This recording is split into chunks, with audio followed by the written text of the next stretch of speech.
Така, САЩ и Русия са близо до включване на сделка за примирието в Украйна. Естествено, макар че така исканията на руския президент Владимирович Путин все още да не са изпълнени, именно едната от тях беше, че завзетите територии от Русия в момента да бъдат признати като Русия.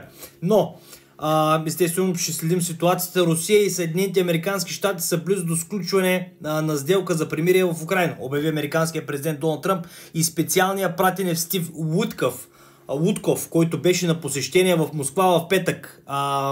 Ще ви помоля да дадете един палец нагоре на това видео. Ако може да споделите с някой ваш приятел, ще бъде още по-приятно.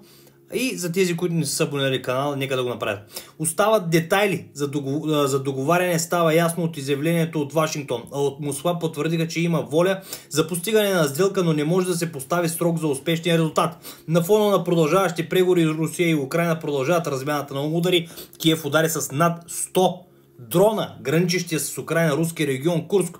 Възрастна жена загина при атаката, 9 души бяха ранени. Според местните власти ударите са предизвикали пожари в няколко сгради в административния център на региона. От друга страна на границата Русия отново атакува по въздух по крайнините на украинския град Суми. Само 2 дни след като 2 балистични ракети убиха 35 души и раниха стотици в центъра на града. По време на срещата в овалния кабинет американският президент Доналд Тръмп обвини предшественика си Джо Байден, че е допуснал войната.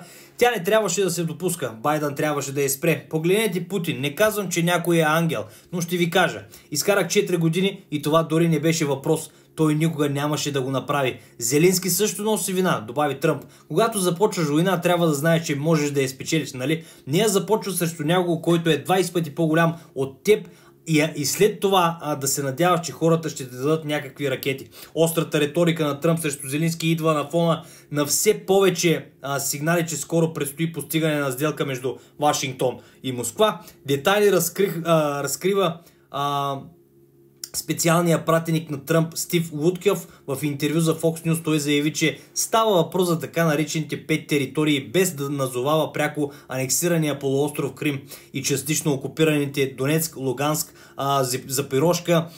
Запорожка и Херсонска област. На масата са за преговори са протоколи за сигурност и отказ от член 5 на НАТО по отношението на Украйна. България е поискала от Украйна $100 милиона повече за реакторите от АЕЦ Белене, заяви депутат от партията на Зеленски. Това каза депутатът от партията на Владимир Зеленски, слуга на народа, Андрей Жупанин в подкаста Енергобудни, пише Фокус. Според него има инициатива от наша страна за увеличаване на продажната цена на оборудването. Към този момент никой не е коментирал такава. По-рано от БСП ОЛ обявиха, че България няма да продава оборудването за АЕЦ Белене на Украйна. Няма да коментирам решенията на чуждо народно събрание. Коментирам това решение, което сме взели в съвета за съвместно управление и което ще бъде облечено с решение на българско народно събрание в защита на българския национален интерес, каза лидерът на БСП Атанас Зафиров. Тази продажба ще да бъде тежка. Щяхме да загубим години труд и милиарди вложени левове, заяви Зафиров. Лидерът на БСП заяви, че е провел разговори с партньорите в съвета за съвместно управление и лично с лидера на парламентарната група на ГЕРБ СДС Бойко Борисов.